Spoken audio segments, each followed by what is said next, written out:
Troisième rendez-vous de la saison, la 49e course de côte d'Abrège-Villers-Saint-Quirin lançait les hostilités de la tournée de l'Est. Si les deux premières manches de la saison avaient été épargnées par la météo, la pluie est venue jouer les troubles fêtes le week-end dernier. Geoffrey Schatz en a profité pour remettre les pendules à l'heure. Après avoir dû abandonner au col Saint-Pierre, le pilote originaire de Mâcon a survolé les débats à Abrège-Villers.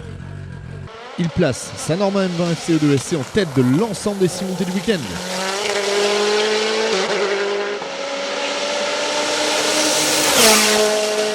On a vraiment eu tout le week-end sous la pluie et des bonnes conditions de pluie, c'est-à-dire qu'il n'y a pas de coulée d'eau, donc c'était plus délicat mais c'était pas dangereux. On a pu travailler et mettre au point un beau setup qui a bien fonctionné et là tout le week-end j'ai pris beaucoup de plaisir malgré la pluie, vraiment en volant c'était formidable.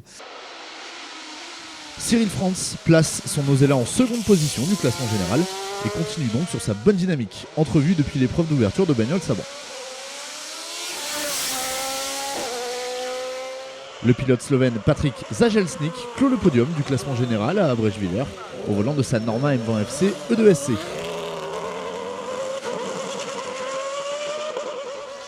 Benjamin Vialmy complète le classement des E2SC et signe le 7e temps du scratch.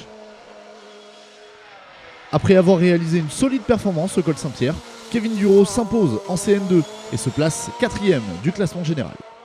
Marc Pernaut réalise le 2e temps de la classe. Il finit 5e du classement général et s'illustre comme il y a 2 semaines en terminant meilleur jeune de la série Sport. Alban Thomas poursuit son apprentissage de la Norma M20 FC et prend la 3e place du podium du CN2 ainsi que la 6e place du classement Scratch. Enfin, Olivier Augusto termine au pied du podium de la classe au volant de sa Norma. Coup double pour Cédric Lansard. Après avoir imposé son Osella PA20S au col Saint-Pierre, il récidive et l'emporte à Abrège-Villers en CN3. En CM, la performance du week-end est à mettre à l'actif de Gaëtan Bischoff, qui remporte la classe pour sa première participation avec son tracking en course de côte. Il devance Simon Taponard, lui aussi au volant d'un tracking. Anthony Loyeux a signé la meilleure performance du week-end au sein du peloton des Tatuus Formula Master et se place également en 8e position du scratch. Kevin Petit, 10e au scratch, se place en seconde position de la classe et continue la prise en main de sa nouvelle monture. Cindy Gudet finit sur le podium des Tatuus Formula Master et termine pour la 3e fois en 3 courses, meilleure féminine de la série Sport.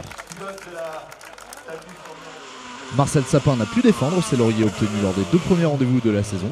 En proie à des problèmes techniques, il n'a pu faire mieux que 4e des Formula Master. En 2019, le roi de la F3 est alsacien. Billy Ritchen, au volant de sa Dallara F312 à moteur Mercedes, épingle un nouveau succès de classe à Abrège-Villers. Il devance Jérôme Debar, qui découvre progressivement sa nouvelle monture. Ludovic Cholet signe un nouveau podium en F3 et prend la 3e position au sein d'une classe qui sera décidément très animée en 2019. La victoire en Formule Renault revient à Abrège-Villers à Alexandre Boll. Dès la première montée du samedi, il s'était mis à l'abri de ses concurrents. Didier Chaumont finit comme au col Saint-Pierre en 3e position de la classe. Et le Belge Fred Erard, parti en tête à queue dans le premier exercice du week-end, se place 4e. Prochain rendez-vous dans l'Ouest, dans la Manche, pour la 38e course de côte des Terster-Valagno. 4e manche du championnat de France de la montagne 2019, les 11 et 12 mai prochains.